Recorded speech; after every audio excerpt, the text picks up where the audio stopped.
settled. Wow. All right, I never thought I'd say this, but I am so happy I'm not in my 20s anymore. Distressing statistics about everything from student debt to unemployment, really highlighting a bleak future for millennials. And the 20-something tough times could get even worse if we don't act. So how can we save our future's future before it's too late? Salvatore La Mastra is a political commentator and author of 2012 for 20-somethings. Very clever. Emily Tish Sussman from the Center for American Progress is joining me now as well. Thank you both for being here. Salvatore, let me start with you. So this is one of the stats that really caught us, or the pairing of stats. The cost of a college degree higher than ever, hitting a new record. But almost half of college grads say their current job right now doesn't require a college degree. How frustrating is that? It's very frustrating. I mean, imagine spending 4 years in an undergraduate program and come out and there's nothing there for you. You expect to be able to put your degree to work. I mean, if you got a degree in women's studies, you kind of have yourself to blame. But if you come out with an accounting degree those or are fighting words. I know people with degrees in women's studies. I mean, they would throttle you for that one. I mean, there's teaching, there's research, there's all kinds of things that you can do with that degree. Emily, let me go to you. What do you think is the solution for this problem? Because I mean, it's one thing to be aggravated about it, which I'm sure many 20-somethings are. What's the solution?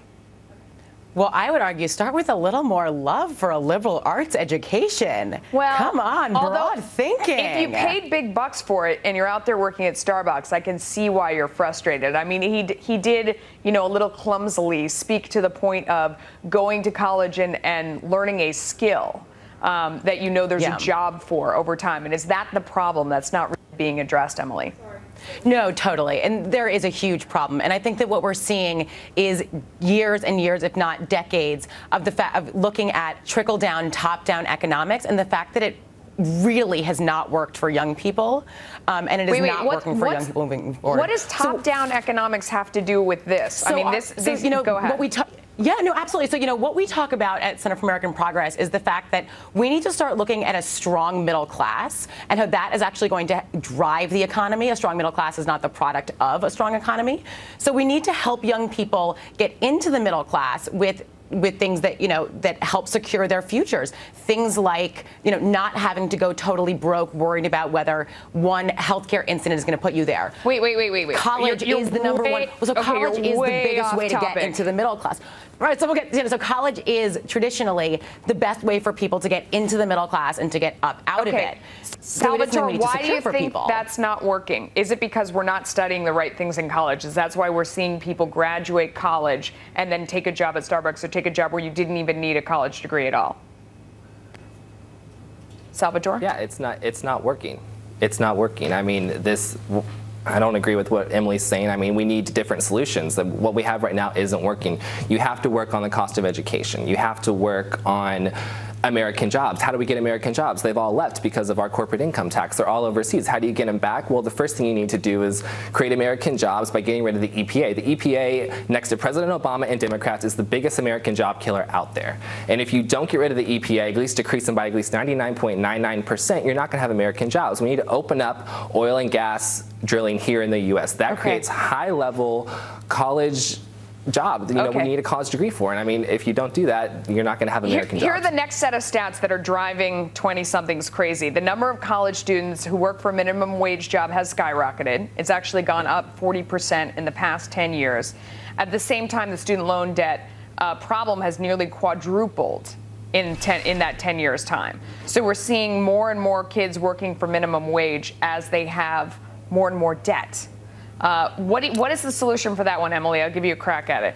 Yeah, totally. So the student debt is not just a young person's problem. This is actually, we're seeing it becoming a problem that's holding the entire economy back. So, first of all, it's the young person themselves that actually carries the debt, but it's also their parents and their grandparents that may have taken out loans on behalf of the young people. And then, so, either of them, they have these loans for years. They are carrying them for so long that it's actually putting off major life decisions. And a lot of these, economic indicators that move the economy forward. So, major economic decisions like buying a car, buying a house, right, moving even. Like, it's really putting all of them off. So I the actually think that we need to solution, stop the solution, I think, is to graduate with less debt. Wouldn't you say that? That you need to be more thoughtful when you're going to college about how much debt you're assuming. And maybe you shouldn't be going to such an expensive college. Maybe you should price shop more when you're thinking about going to college. What do you think about that, Salvatore? What we need to do, I agree with you completely. I think what we need to do is make universities more competitive. They're not competitive right now.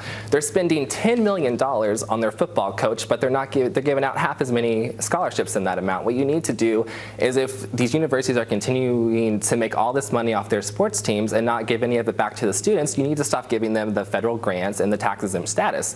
That's it. If they want to be competitive, they'll spend that money on their students and not pay their college football coach as much as their top professor. Mm-hmm. Emily, so one more set. The number of 20-somethings living with their parents has gone up.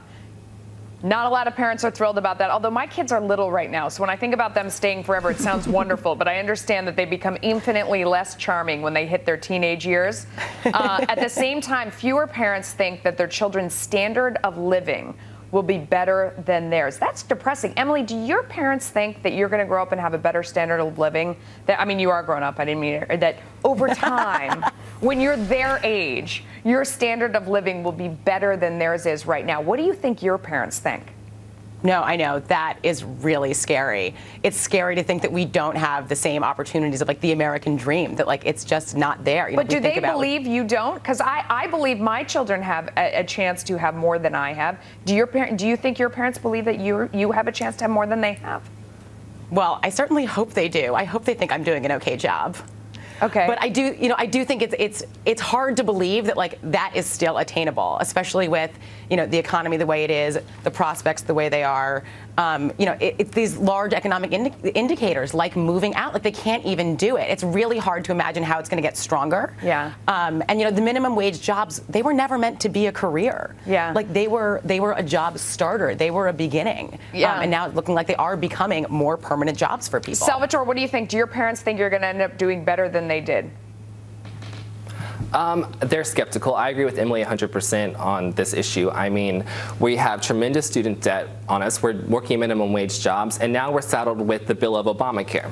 I mean, how are we supposed to dig out of this mess? It's impossible. Okay. All right. I love how you guys tried to stick to your original talking points through the whole thing. It was great. You guys were fantastic. Thank you so much for coming on. That was fun. And I believe that both of you are going to end up better than your parents, by the way. I have hope for both of you guys. Thank you so much. I have strong hope for your children's teenage years. Okay, good. Thank you. I'm going to need that. I'm going to save this clip. I'm going to need that. All right. Up next on Money.